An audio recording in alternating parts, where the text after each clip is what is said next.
పరిశుద్ధ బైబిల్ గ్రంథంలో నుండి అపొస్తలుడైన పౌలు కొరింథీయులకు రాసిన రెండవ పత్రిక 6వ అధ్యాయము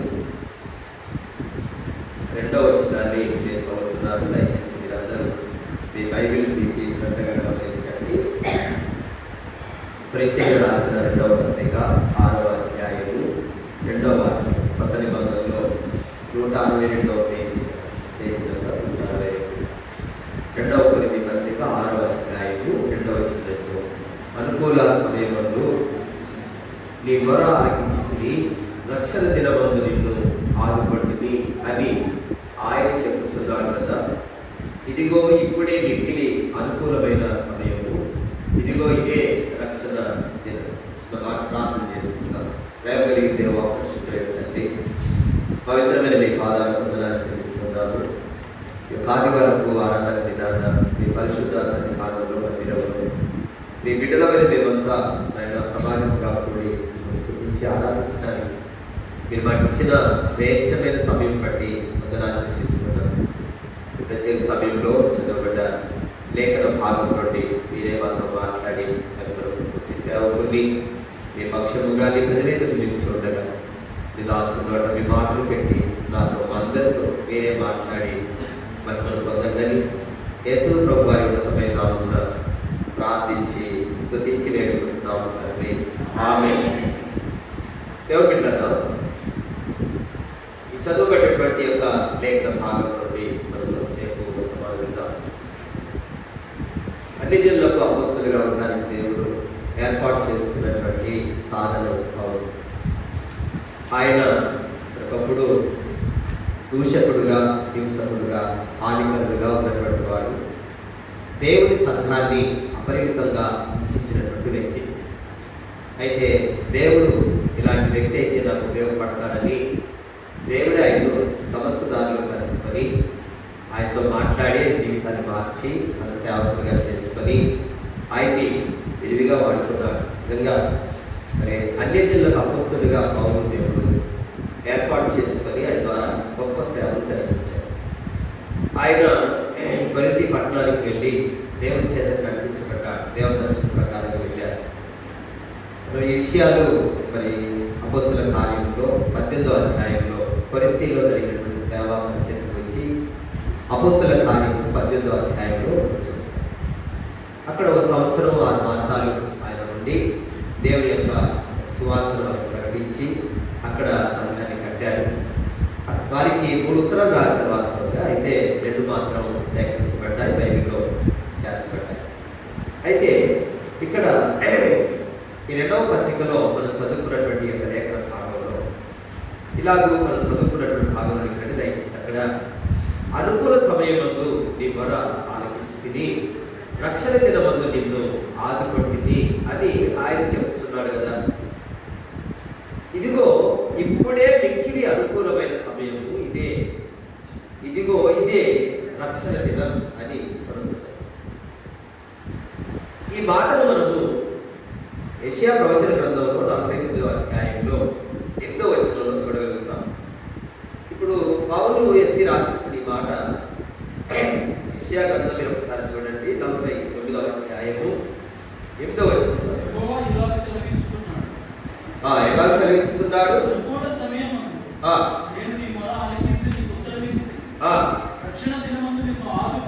చూడండి, ఈ మాటను ఎత్తి పౌలు రాస్తున్నాడు.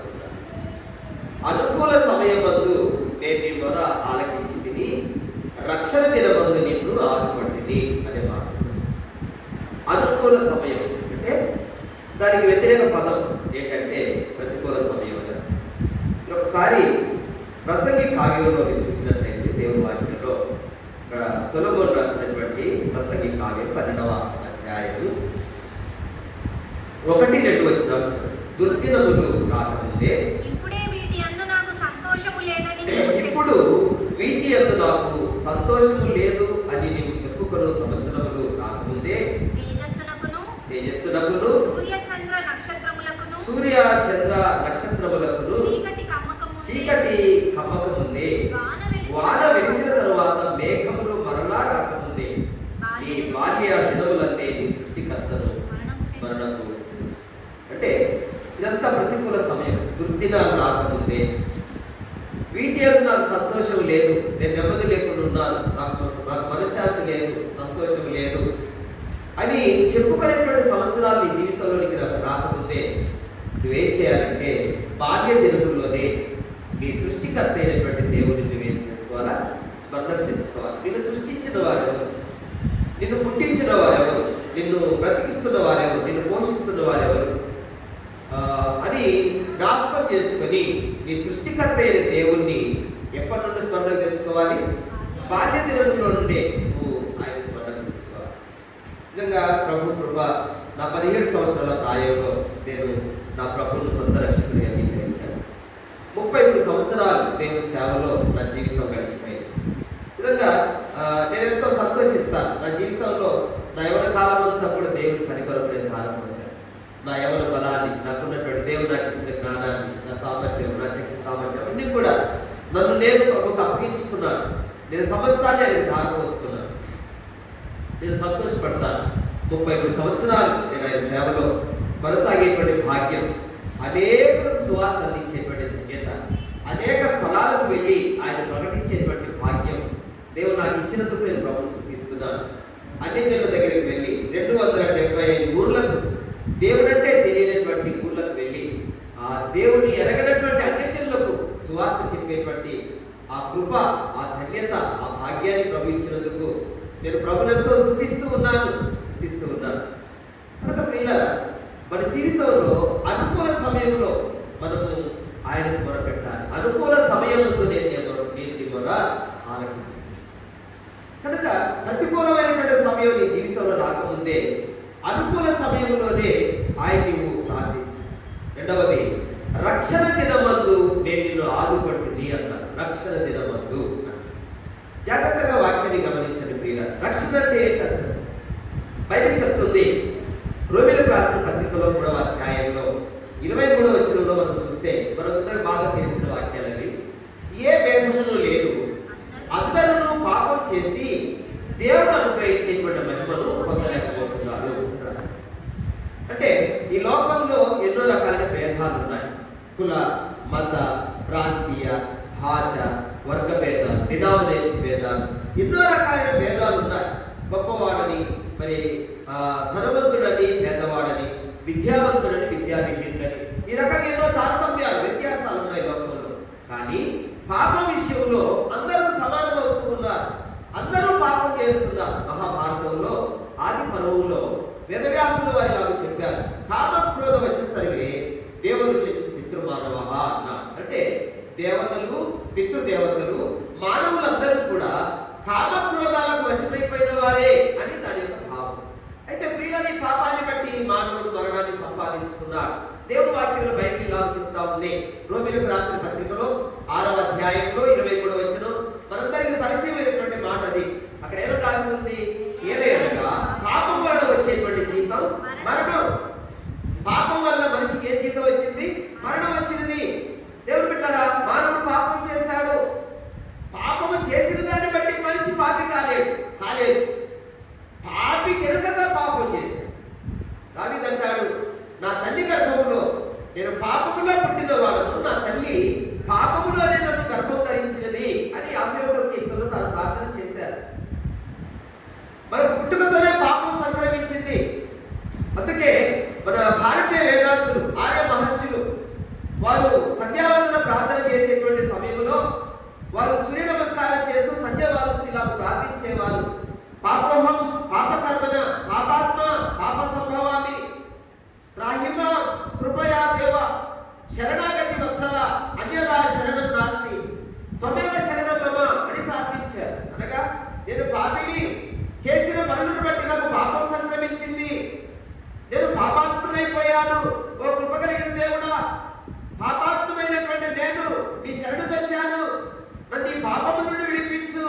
నన్ను పాపము నుండి విడిపించడానికి నీవు తప్ప మరొక దిక్కు దశ నాకు లేదు అని చెప్పి మహర్షులు ప్రార్థన చేశారు.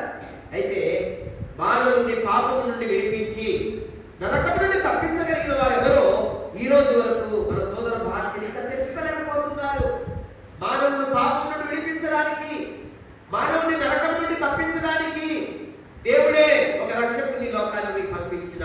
హల్లెలూయా. ఆయన యేసు ప్రభువారు. దేవుని వాక్యం బైబిల్ చెప్తా ఉంది. మొదటి తిమోతి పత్రికలో 1వ అధ్యాయం 15వ వచనంలో పాపులను రక్షించడానికి క్రీస్తు యేసు లోకమునకు వచ్చెనని వాక్యము నమ్మదగినదియు పూర్ణాంగీకారమునకు యోగ్యమైనది అని చెప్పి రాసి ఉంది. అంటే యేసు ప్రభువు ఎందుకు వచ్చారు ఈ లోకానికి? పాపులను రక్షించడానికి వచ్చారు. పాపం చేయడానికి, రక్షించడానికి. మన మూలవాక్యం కొంత అనుకూల సమయమందు నేను మొర ఆలకించితిని, రక్షణ దినమందు నిన్ను ఆదుకొంటిని అన్నారు. రక్షణ దినం బాగా వినండి వాక్యాన్ని. రక్షణ రక్షణ రక్షణ. ఈరోజు మన అంశం రక్షణ. ఈ విషయం మీద నేను మీతో మాట్లాడదామని దేవుని సన్నిధిలో నేను రాత్రి దేవుని వాక్యానికి సిద్ధపడి ప్రార్థన చేసుకొని మీ ఎదుట నేను దేవుని సన్నిధిలో ఆయన పక్షంగా నిలబడ్డాను. ఆయన తరపున మీతో మాట్లాడడానికి నేను ఇచ్చి ఉన్నాను. మానవులకు రక్షణ అవసరం. దేని కొరకు? ఏంటి రక్షణ? దేని నుండి రక్షణ అంటే పాపం నుండి రక్షణ. పాపం నుండి విడిపించబడటం, నరకం నుండి తప్పించబడటం. దాని కొరకు రక్షణ అవసరం ఉన్నారు. మనల్ని పాపం నుండి విడిపించడానికి, పాపం యొక్క ఫలితంగా మనకు వచ్చినటువంటి నరకానికి ఉండము. నరకానికి మనం వెళ్ళవలసిన వారమై ఉండగా ఆ భయంకరమైనటువంటి యాతనకరమైన స్థలం నుండి మనం తప్పించి మోక్షములకు మనం చేర్చేటువంటి దాని కొరకు ఒక రక్షకుడు అవసరమై ఉన్నాడు. ఆయన ప్రభు అయిన యేసుక్రీస్తు వారు. హల్లెలూయా. ఆయన భూమి మీద పుట్టినప్పుడు గొర్రెల కాపరులతో దేవుడు చెప్పిన మాట, ప్రజలందరికీ కలగబోయే మహా సంతోషకరమైన సువర్తమానము నేను మీకు తెలియజేస్తున్నాను. ఇదిగో అది చెప్పాడు. ప్రజలందరికీ కలగబోయే మహా సంతోషకరమైన సువర్తమానం నేను మీకు తెలియజేస్తున్నాను. దావీదు పట్టణమందు నేడు రక్షకుడు మీ కొరకు పుట్టిన ఈయన ప్రభు అయిన క్రీస్తు అని దేవుని దూత గొర్రెల కాపరులకు చెప్పినాడు. రక్షకుడు పుట్టాడు మీ కొరకు. తిమోతి రాసినటువంటి మొదటి పత్రికలో పౌలు తిమోతికి రాసినటువంటి మొదటి పత్రిక 1వ అధ్యాయం 3వ అధ్యాయం అక్కడ ఏమని రాయబడిందంటే చూడండి ఒక్కసారి. తిమోతికి రాసినటువంటి మొదటి పత్రిక 3వ అధ్యాయము 16వ వచనంలో 5వ లైన్ చదవండి. రక్షకుడని జనులలో ప్రకటించాడు. రక్షకుడుగా పుట్టాడు. ఆ తర్వాత జనముల్లో ఏమని ప్రకటించబడ్డాడు? రక్షకుడిని ప్రకటించబడ్డాడు. సమయాలు ఆ 40 దినాల పిల్లవాడిని ఆయన చేతులకి తీసుకొని ఇలా ప్రార్థించాడు, ఇలా చెప్పినాడు, పాట పాడాడు ఆయన. నాథా, ఇప్పుడు నీ దాసుని నీ మాట చొప్పున సమాధానముతో బోధించుచున్నావు. అన్యజనులకు వెలుగుగా, నీ ప్రజలని ఇశ్రాయేలుకు మహిమగా నీవు సకల ప్రజల ఎదుట సిద్ధపరిచిన నీ రక్షణను నేను కన్నులారా చూచాను అన్నాడు సమయం. రక్షకుడు పుట్టాడు. దేవుని దూత గొర్రెల కాపరులకు చెప్పాడు. ఆయన యేసు ప్రభువు చెప్పిన సమయంలో 40 దినాల పసిగంతులు యెరూషలేము దేవాలయంలో తాను తన చేతులకి తీసుకొని సకల ప్రజల ఎదుట నువ్వు సిద్ధపరిచిన రక్షణ అంటే యేసు ప్రభువారు మానవులందరి కోసం. ఆయన ఒక యూదుల కొరకే, ఒక ఇశ్రాయేలు దేశంలో ఉన్న వాళ్ళ కోసమే కాదు, మనుషులందరినీ కూడా రక్షించడానికి ఈ లోకానికి వచ్చినటువంటి వ్యక్తిగా మనకు కనబడుతుంది. రక్షకుడు జనంలో ప్రకటించబడ్డాడు. మత్తయి సువార్తలో 1వ అధ్యాయంలో 21వ వచనంలో మనం చూసినట్లయితే అదిగో దేవుని దూత యోసేపుతో వచ్చి మాట్లాడుతున్నారు. ఆమెను చేర్చుకొని, యోసేపు నీ భార్య అయిన మరియను చేర్చుకోవడానికి నువ్వు భయపడవద్దు. ఆమె ఒక కుమారుని కనును, తన ప్రజలను వారి పాపముల నుండి ఆయనే రక్షించును గనుక ఆయనకి యేసు అని పేరు పెట్టదు. యేసు అంటే అర్థం ఏంటి? రక్షకుడు. ఏంటి రక్షిస్తాడు? ఏ రక్షిస్తాడు ఆయన అంటే తన ప్రజలను వారి పాపముల నుండి రక్షించేవాడు, మనల్ని పాపము నుండి విడిపించేవాడు యేసు ప్రభువారు. మీకు అర్థమవుతుందా? మన పాపము నుండి విడిపించేవాడు నంబర్ 1. రెండవది అగ్నిగుండము నుండి తప్పించేవాడు. దానియేలు గ్రంథములో 3వ అధ్యాయం 29వ వచనంలో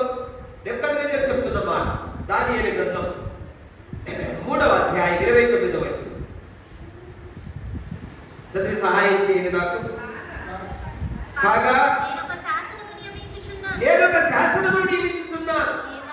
ఏదనగా ఇవ్విధముగా రక్షించుటకు. చూడండి ఎంత చక్కని మాట. ఇవ్విధముగా రక్షించుటకు సమర్థుడగు దేవుడు కాక ఇవ్విధముగా రక్షించుటకు సమర్థుడగు దేవుడు కాక మరి ఏ దేవుడు లేడు. అంటే మనకు తెలుసు ఆ సందర్భం. ఆ దురా అనేటువంటి మైదానంలో నెబుకద్నెజరు నిలబెట్టించినటువంటి 60 మూరల ఎత్తు 6 మూరల వెడల్పు కలిగినటువంటి ఆ బ్రహ్మాండమైనటువంటి బంగారపు ప్రతిమకు నమస్కారం చేయని కారణాన్ని బట్టి ఇజ్రాయెల్ దేశం యెరూషలేము నుండి యూదా దేశంలో నుండి బబులోనుకు చెర తీసుకొని రాబడినటువంటి వారిలో ఆ ముగ్గురు వ్యక్తులు శద్రకు, మేషాకు, అబేద్నెగో అనేటువంటి వారి ముగ్గురిని కూడా అగ్నిగుండంలో వేయించాడు రాజుగారు. దేవుని బిడ్డలారా, అయితే అగ్నిగుండములో దేవుడే ఆయన బిడ్డలను కాపాడాడు. అగ్నిగుండములో వారు కాలిపోకుండా దేవుడు వారి దగ్గరికి దిగి వచ్చి 4వ వ్యక్తిగా నడిచి అగ్ని వాసనే అంటకుండా ఆ ముగ్గురిని ఏం చేసినాడు? కాపాడాడు. దేవునికి స్తోత్రం కలుగును గాక. అందరూ ఒకసారి చేతులెత్తి దేవునికి స్తోత్రం చెప్పండి. హల్లెలూయా. ఒకటి, మానవుని పాపము నుండి విడిపించాలి. రెండవది, నరకానికి వెళ్ళకుండా. ఎందుకంటే నరకం అనేటువంటి ఒక భయంకరమైనటువంటి అగ్నిగుండం. అక్కడ అగ్ని ఆరదు, పురుగు చావదు, అగ్ని గంధకాలతో మండేటువంటి గుండం. సలసల సలసల మసులుతుంటుంది అక్కడ. సల్ఫర్ భయంకరమైన అగ్నిగుండం అది. వాస్తవంగా దేవుడు ఏ మనిషి కొరకు నరకాన్ని తయారు చేయలేదు. నరకం అనేటువంటి దాన్ని అపవాది కొరకు చేసినాడు. మత్తయి సువార్త 20:41 అపవాది వారి దూతల కొరకు ఆ నిత్యాగ్ని గుండాన్ని చేసినట్లుగా రాయబడింది. అయితే దేవుడు బిడ్డలారా, ఏ మానవుడు కూడా తన పోలిక చొప్పున చేయబడి, తన స్వరూపంలో చెక్కబడి, తన జీవం పోయబడ్డటువంటి ఏ మనుషుడు కూడా మరి నరకాగ్ని గుండానికి వెళ్ళకూడదని దేవుని యొక్క ఉద్దేశం. యోహాను సువార్తలో 3వ అధ్యాయంలో ఈ మాట మనం చూడగలుగుతాం. యోహాను సువార్త 3:17 చూడండి దయచేసి. యోహాను సువార్త 3వ అధ్యాయం 17వ వచనం. లోకము తన కుమారుని ద్వారా రక్షణ పొందుటకే గాని లోకములకు తీర్పు తీర్చడానికి దేవుడు ఆయన లోకంలోనికి పంపలేదు అని రాసి. కవిత ఏంటంటే హల్లెలూయా. లోకమును తన కుమారుని ద్వారా రక్షించడానికే దేవుడు యేసు ప్రభువును పంపించాడు. లోకానికి తీర్పు తీర్చడానికి దేవుడు ఆయన పంపలేదు. అంటే యేసుక్రీస్తు ద్వారా లోకమంతా కూడా ఏం చేయబడాలని దేవుని ఉద్దేశం. ప్రభువైన యేసుక్రీస్తు ద్వారా లోకమంతా కూడా రక్షించబడాలని దేవుని యొక్క ఉద్దేశం. దాన్ని కట్ చేయండి. తన కుమారుని క్రీస్తు ద్వారా లోకమంతా రక్షించబడాలి. లోకాన్ని దేవుడు ఎంతో ప్రేమించినాడు. యోహాను సువార్త 3:16 మనకు బాగా తెలిసిన వాక్యం. చెప్పండి ఒకసారి.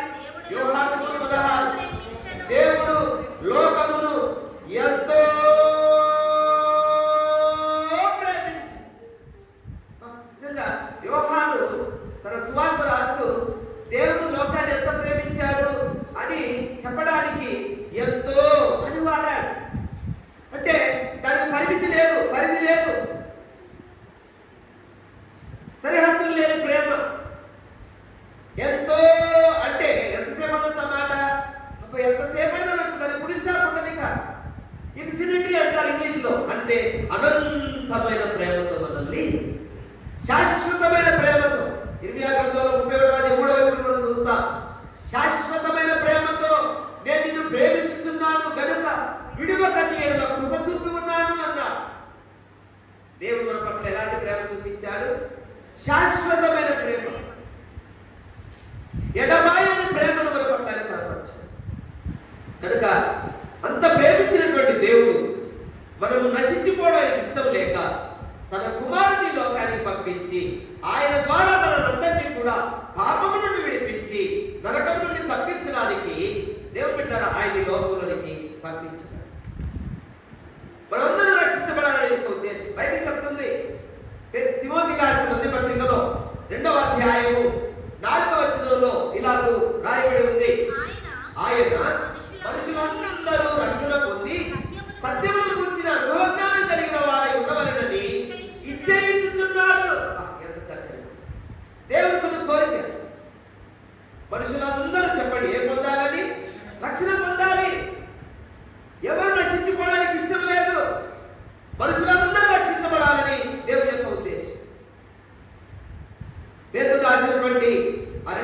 పత్రికలో 3వ అధ్యాయంలో 9వ వచనంలో ఇలాగ మనం చూస్తాం. కొందరు ఆలస్యమని ఎంచుకున్నట్లు ప్రభు తన రాకడ గురించిన మాటలు మాట ప్రభు తన వాగ్దానం గురించి ఆలస్యం చేసేవాడు కాదు గాని ఎవడును నశింపవలనని ఇచ్చేయుంపక అందరూ మారు మనసు పొందవలని ఆయన కోరుచు దీర్ఘశాంతము కలిగిన వాడై ఉన్నాడు రాయబడి. హల్లెలూయా.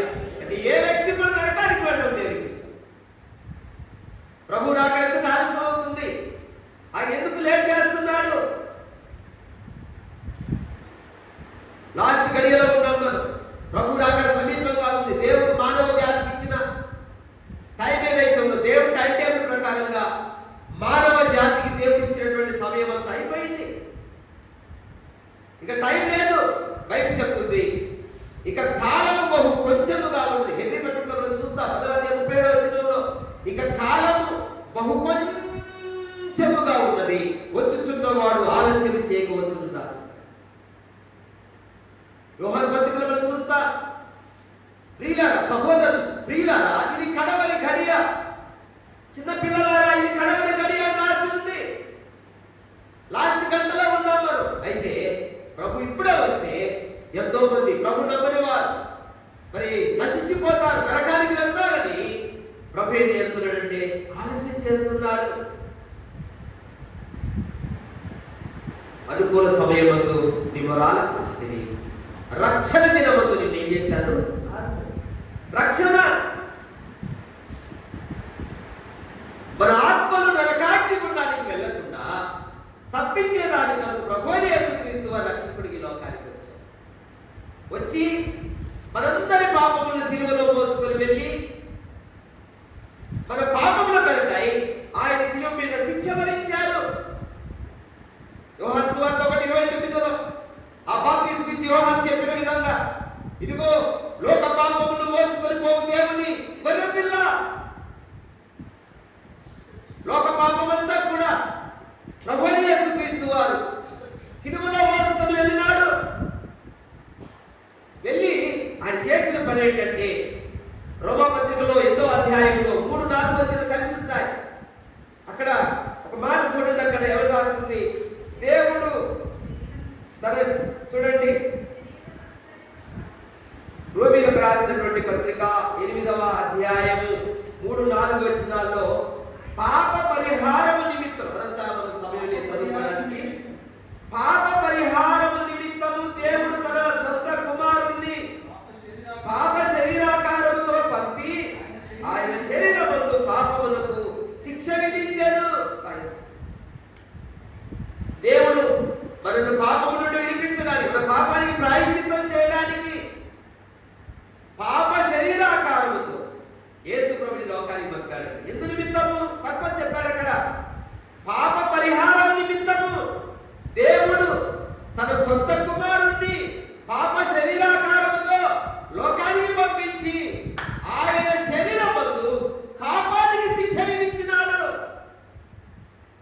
ఆయన శరీరం మీద మన పాపములకు ఏం చేశాడు? దేవుడు శిక్ష విధించాడు. మనందరి పాపాలు, మనం చేసిన తప్పులు, మనం చేసిన పాపాలు, తల్లి గర్భం నుండి మనం పుట్టింది మొదలుకొని భూమి మీద ఎన్ని రకాల పాపాలు చేశాము. చూపులతో, మాటలతో, తలంపులతో, ఆలోచనలతో, నడవడితో, వినికిడితో, ఎన్ని విధాలుగా ఎన్ని రకాలుగా మనం తప్పిపోయాము. ఆ పాపమంతటినీ కూడా ఆ తండ్రి అయిన దేవుడు తన కొడుకు మీద, తన సొంత కుమారుడి మీద మనందరి పాపాలు మోపినాడు. బైబిల్లో రాసి ఉంది యెషయా గ్రంథం 53వ అధ్యాయంలో మనందరి దోషములు యెహోవా అతని మీద మోపెను. మన దోషాలు, మన పాపాలు, మన తప్పులన్నీ కూడా ఏ పాపం అనగానే యేసు ప్రభు మీద మోపబడ్డాయి. ఆయన నీ కొరకు, నా కొరకు, మనందరి పాపముల కొరకు ఆయన శిక్షను భరించాల్సింది. ఆయన ఏ పాపం చేయదు. అయినా మనందరి పాపముల కోసం దేవుడు బిడ్డారా ఆయన శరీరమందు మన పాపముల పరిహారం కొరకు చెప్పండి ఏం పొందాడు? ఆయన శిక్ష పొందాడు. వదకు సీతమైనా గొర్రె పిల్లవోలే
నేరము చేయని ఆయన నీ కొరకు నా కొరకు ఏ పాప మెరగని యేసు ప్రభు వారు నీ కొరకు నా కొరకు శిలువ మీద శిక్ష భరించారు, రక్షణ సిద్ధం చేశారు. ఆత్మలు నరకానికి వెళ్ళకుండా తప్పించబడటానికి ఆయన రక్షణ సిద్ధం చేశారు. పేతురు రాసిన మొదటి పత్రిక 1వ అధ్యాయంలో 8-9 వచనాలు మీరు చూసినట్లయితే అక్కడ ఇలా రాయబడింది, అనగా మీ విశ్వాసమునకు ఫలమును అనగా ఆత్మరక్షణను పొందొచ్చు అన్నారు. బైబిల్ చెప్తున్నటువంటి రక్షణ దేని కొరకంటే మనలో దేవుడు ఇచ్చిన ఆత్మ ఏదైతే ఉందో ఆ ఆత్మలు నరకాగ్ని గుండానికి వెళ్లకుండా తప్పించబడటానికి దేవుడు ప్రభువైన యేసుక్రీస్తు ద్వారా రక్షణ సిద్ధం చేశారు. హల్లెలూయా. అర్థమవుతుందా? కనుక రక్షణ దినమందు ఆదుకున్నాను అన్నాను. మనుషులంతా రక్షించబడాలని ఒక కోరిక, ఎవరు నశించిపోవడానికి ఇష్టం లేదు. మానవులందరి కొరకు యేసు ప్రభువారు సిలువలో బలి అయిపోయారు. ఆయన మనుషులందరినీ పోయి రక్షణ పొందడానికి పిలుస్తూ ఉన్నారు. యెషయా గ్రంథములో 45వ అధ్యాయంలో 22వ వచనంలో మనం ఇలా చూస్తా, భూదిగంత నివాసులారా నా వైపు చూసి రక్షణ పొందండి. దేవుడు నేనే, మరి ఏ దేవుడు లేదన్నా. భూదిగంత నివాసులారా నా వైపు చూసి రక్షణ పొందండి. ఎంతమందిని పిలుస్తున్నారు?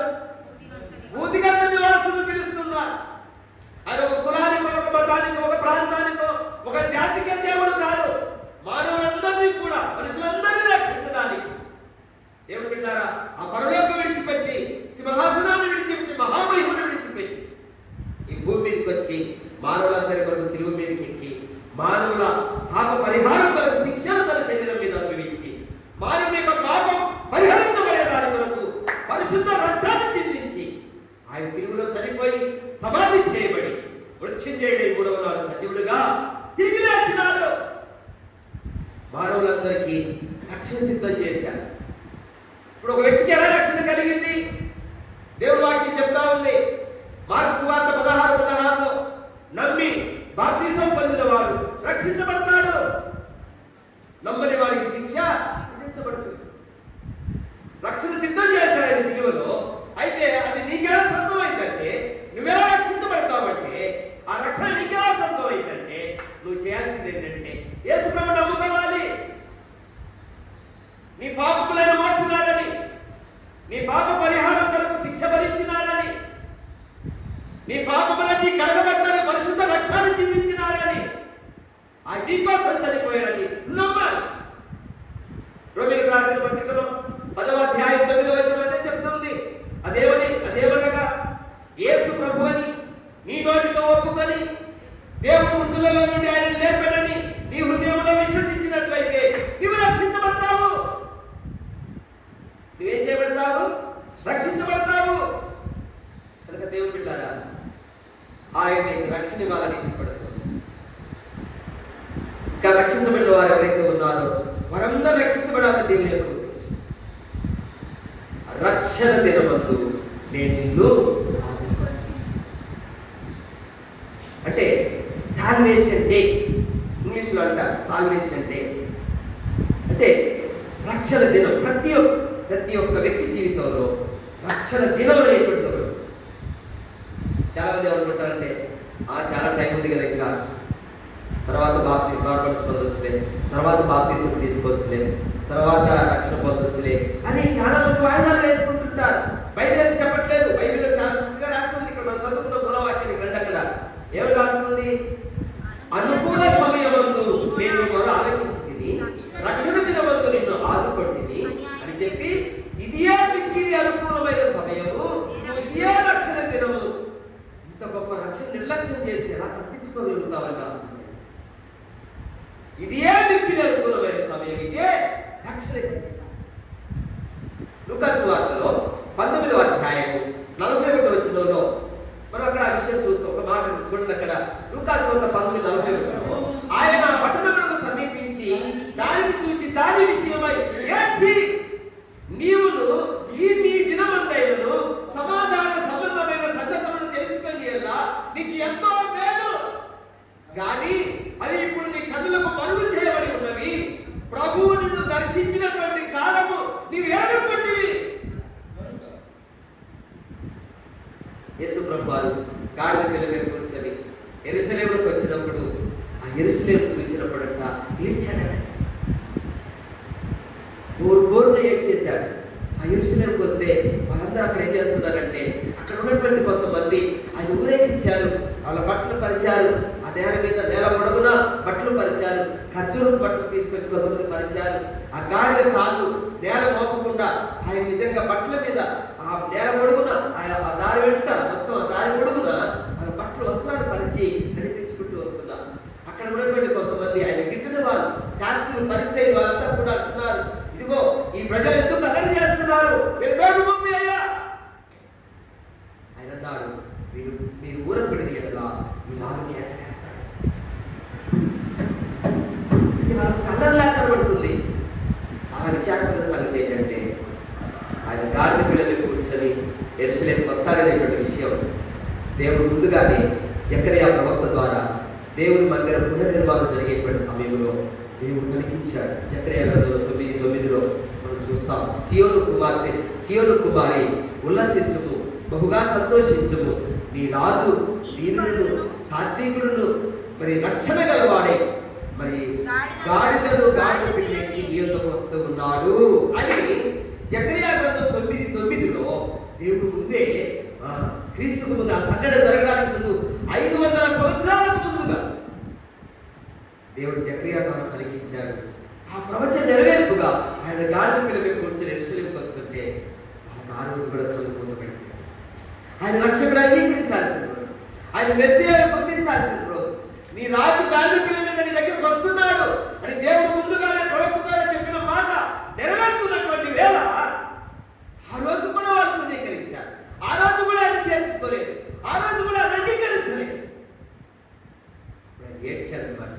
ఏమన్నాడంటే, నీవు ఈ దినమందైన సమాధాన సంబంధమైన సంగతులను తెలుసుకుని అలా నీకెంతో మేలు, కానీ ఇప్పుడు అవి నీ కన్నులకు మరుగు చేయబడి ఉన్నవి.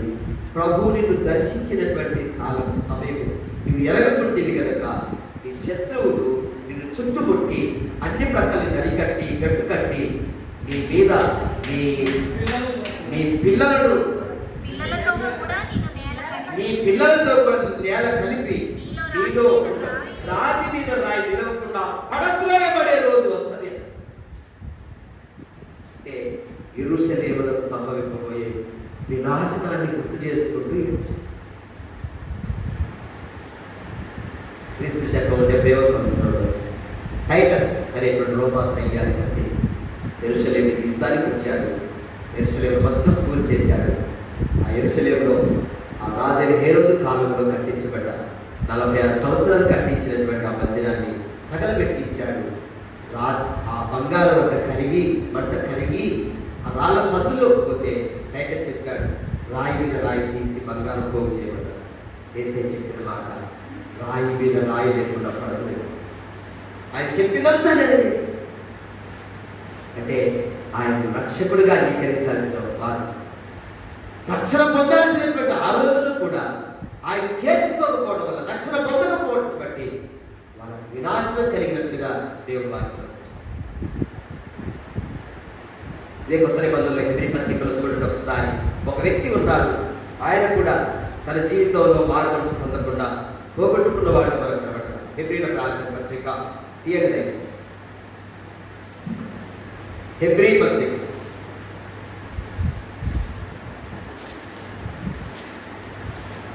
తీసుకున్నారా? 12వ అధ్యాయము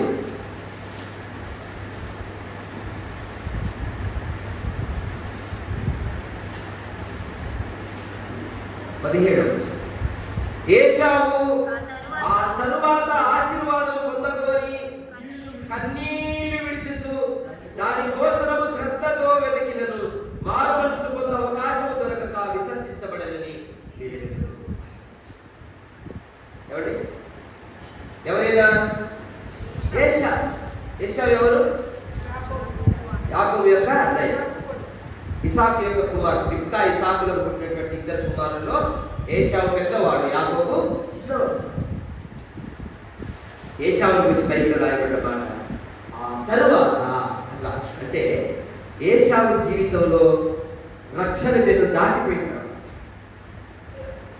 బాగా యెరూషలేము వాళ్ళందరూ కూడా ప్రభువైన యేసుక్రీస్తును మెస్సయ్యగా గుర్తుపట్టి ఆయన రక్షకునిగా అంగీకరించాల్సినటువంటి రోజు కూడా వాళ్ళు గుర్తించకపోయిన దాన్ని బట్టి వాళ్ళకు భయంకర వినాశనం కలిగింది.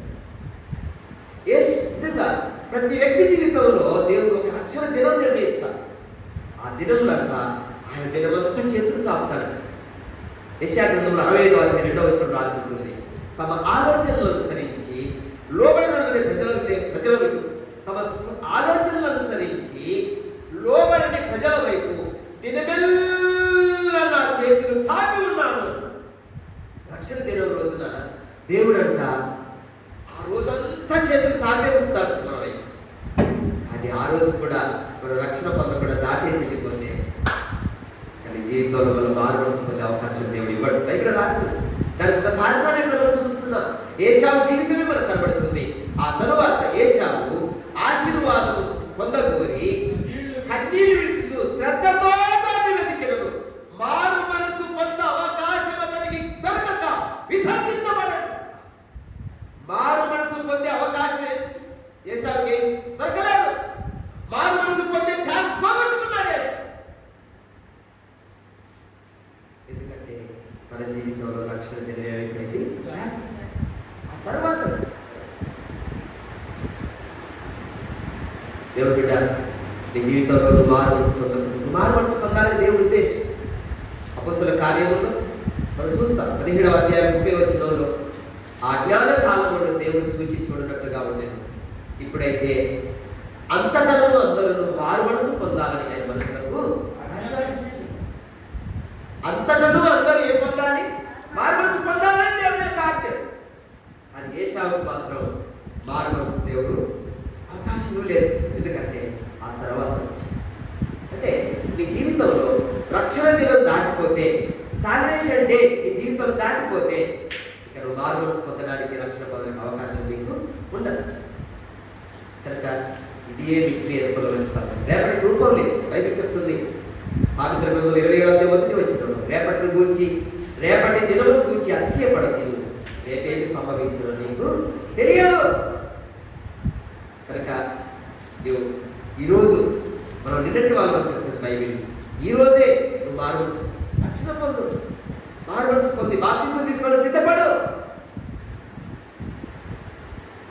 రక్షణ వాయిదా వేసుకోవద్దు. దేవుని వాక్యం చాలా స్పష్టంగా సెలవిస్తాం, రక్షణ వాయిదా వేసుకోవద్దు. ఆయన రక్షణ దొరుకుతుంది. అపొస్తలుల కార్యములు 4వ అధ్యాయం 12వ వచనంలో పేతురు ఇలా చెప్తున్నా, మరి ఎవరి వలన రక్షణ? ఈ నామమునే మనము రక్షణ పొందవలెను కానీ ఆకాశం కింద భూమి మీద మనుషుల్లో ఇవ్వబడ్డ మరి ఏ నామమున రక్షణ పొందలేము అన్నాడు. పైనున్న ఆకాశమందున క్రిందున్న భూలోకమందున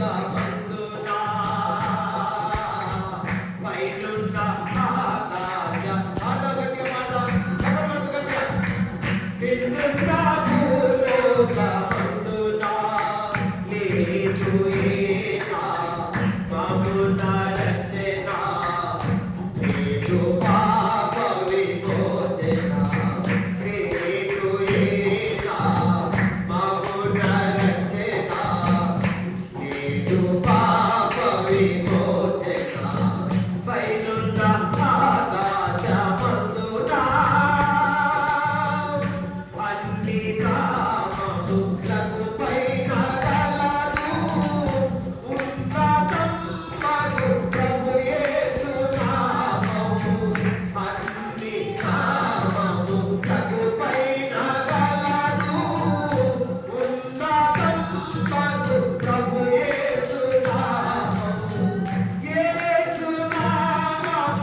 మనుషుల్లో ఇవ్వబడ్డ ఏ నామమున రక్షణ పొందలేమని. ఆ పై భాగంలో చూస్తే మనం అక్కడ చూస్తాం, అక్కడ సిలువ వేయబడినట్టు దేవుడు మృతులలో నుండి లేపినట్టు అయినా నజరేయుడైన యేసు నామమునే వీడి స్వస్థత పొందారని రాయబడి. అంటే యేసు నామం, యేసు ఆయన నీకోసం సిలువ వేయబడ్డాడు, నీ పాప పరిహారం కొరకు సిలువ వేయబడ్డాడు, నిన్ను నీతిమంతుడిగా చేయడానికి, నిన్ను మరణం నుండి తప్పించడానికి, పునరుద్ధారుడై మరణాన్ని గెలిచి లేచాడు. ఆయన తప్ప రక్షకుడు ఎవరున్నారు? ఎవరి? యేసుగాక ఇక మానవులను పాపం నుండి విడిపించి నరకం నుండి తప్పించే వాళ్ళు ఎవరు ఉన్నారో లోకంలో చెప్పండి. ఎవరున్నారు? ఎవరు లేదు. కనుక రక్షణ దినం దాటిపోకముందే నీ జీవితంలో నుండి యేసుక్రీస్తుని సొంత రక్షకుడిగా చెరసాల నాయకుడు చూడండి. దేవుడు పెట్టారా, ఆ రాత్రి ఆ గడియలోనే అతడు అతని ఇంటి వారందరూ బాప్తిసం తీసుకున్నారు. ఆ జైల్లో జరిగినటువంటి అద్భుత కార్యం ఆ చెరసాల నాయకుడు కళ్ళారా చూశారు. నిజంగా ఖైదీలందరూ తప్పించుకొని పోవడానికి పరిస్థితులన్నీ అనుకూలించినప్పటికీ ఏ ఒక్క ఖైదీ కూడా తప్పించుకొని పోకుండా అందరూ అక్కడే ఉంటారు. ఒక అద్భుత కార్యం. వారు మధ్యరాత్రి వేళ పౌలు శీలలు పాటలు పాడుతూ దేవుడు స్తుతించగా భూకంపం రావడం అద్భుతమే, కానీ దానికంటే గొప్ప విషయం, గొప్ప అద్భుతం ఏంటంటే ఖైదీలందరూ కూడా, కరడు కట్టిన నేరస్తులందరూ తప్పించుకొని పోవడానికి పరిస్థితులని అనుకూలంగా ఉన్నా కూడా ఒక్కడు కూడా తప్పించుకొని పోలేదు. కారణం ఏంటంటే దేవుని వాక్యం వాళ్ళు కట్టి బంధించి వచ్చింది. అక్కడ పౌలు చెప్తున్న మాటలు, వాళ్ళు ఆ మాటలు చిన్న కట్టబడిన వాళ్ళే అక్కడే ఉన్నారు. వాళ్ళందరూ ఆశ్చర్యం వేసి చేస్తున్నాయి. అయ్యలారా, రక్షణ పొందడానికి నేను చేయమంటాడు, నాకు రక్షణ కావాలి. ఎంత గొప్ప దేవుడు మీ దేవుడు. మీరు పాటలు పాడి ప్రార్థిస్తుండగా స్తుతిస్తుండగా భూకంపం వచ్చింది. నేను కళ్ళారా చూశాను. ఖైదీలను తప్పించుకుని వెళ్ళిపోతారు. చెరసాల పునాదులు తెరవబడ్డాయి, చెరసాల పునాదులు కదిలించబడ్డాయి, పగిలిపోయాయి, తలుపులన్నీ ఓపెన్ అయిపోయాయి, ఆ ఖైదీల సంఖ్యలు ఊడిపోయాయి. అంటే వాళ్ళందరూ తప్పించుకుని వెళ్ళడానికి అవకాశం కలిగింది. అది ఒక్కళ్ళు కోలేదు. ఆశ్చర్యం వేసింది. తను తాను పొడుచుకోబోయాడు చెరసాల నాయకుడు. కత్తి తీసుకొని తను పొడుచుకోబోయాడు. రోమా